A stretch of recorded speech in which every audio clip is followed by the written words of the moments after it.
তামুলপুৰ আৰক্ষী থানাৰ অন্তৰ্গত জিলা সদৰস্থিত বাৰে গাঁৱৰ মটংগাপাৰৰ পাৰ্কত সমীপত ড্ৰাগছসহ এজন যুৱক আটকাধীন যুৱকজনৰ নাম পৰমানন্দ বড়ো। এক গোপন সূত্ৰৰ পমখেদি তামুলপুৰ জিলাৰ নিৰাপত্তাৰ উপ আৰক্ষী অধীক্ষক মন্টুৰাম বৰাৰ নেতৃত্বত তামুলপুৰৰ এটি বৃহৎ আৰক্ষী দলে ভাৰতীয় হিচাপে থকা পৰমানন্দ বড়োক ড্ৰাগছসহ আটক কৰিবলৈ সক্ষম হয়। জব্দকৃত ড্ৰাগছৰ মূল্য প্ৰায় ৮০,০০০ টকা হ'ব বুলি আৰক্ষী সূত্ৰই প্ৰকাশ কৰিছে। আটকাধীন যুৱকজনৰ পৰা ড্ৰাগছসহ 2টা mobile phone, voter ID, PAN card আৰু নগদ ৬,০০০ টকা জব্দ কৰিছে।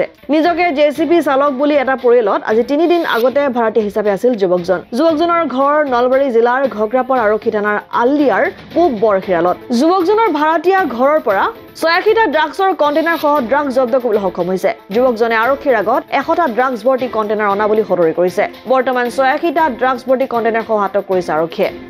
একচুৱেলি আমাৰ এটা গোপন খবৰ আছিলে যে তামুলপুৰত মানে ড্ৰাগছটো অলপ প্ৰচলন আৰম্ভ হৈছে, ড্ৰাগছ পেডলাৰ বহুত বেছি হৈছে।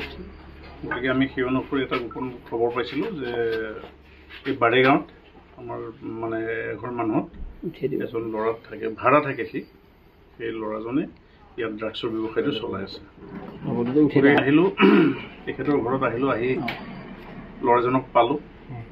পাই পেলাই তেওঁৰ ৰুমটো চাৰ্চ কৰিলোঁ। তেওঁ ভাড়া থাকে, ভাড়া ৰুমটো চাৰ্চ কৰি পেলাই আমি 86টা ড্ৰাগছ ভৰ্তি পালোঁ, কণ্টেইনাৰ পালোঁ আৰু 16টা খালী কণ্টেইনাৰ পালোঁ। আৰু তাৰ পৰা আমি জুখি মেলি চাই পালোঁ প্ৰায় ৬০,০০০-৭০,০০০ টকাৰ আমি ড্ৰাগছ আমি চিজ কৰিছোঁ। ল'ৰাজন পৰমানন্দ বড়ো, নলবাৰী। ইয়াত ভাড়াতীয়া হিচাপে আছিল। ইয়াত ভাড়াতীয়া হিচাপে আছিল। ইয়াত ভাড়াতীয়া হিচাপে আছিল। যোৱা ৪ তাৰিখে, ৪ তাৰিখৰ পৰা ইয়াত ভাড়া আছিলে। তেওঁ ডাম্পাৰ চলাইছে বুলি কৈ পেলাই ভাড়া লৈছে। আছে আমাৰ তদন্তত বাকীখিনি ওলাব। এইটো এটা ৰেকেট এটাই আছে একচুৱেলি।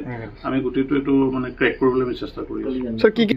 এতিয়া তেওঁৰ মোবাইল হেণ্ডছেট চিজ কৰা হৈছে। কেইটা মোবাইল হেণ্ডছেট 2টা, কেছ পইচা আছে 6,500। ড্ৰাগছখিনিতো আপোনালোকে দেখিলে।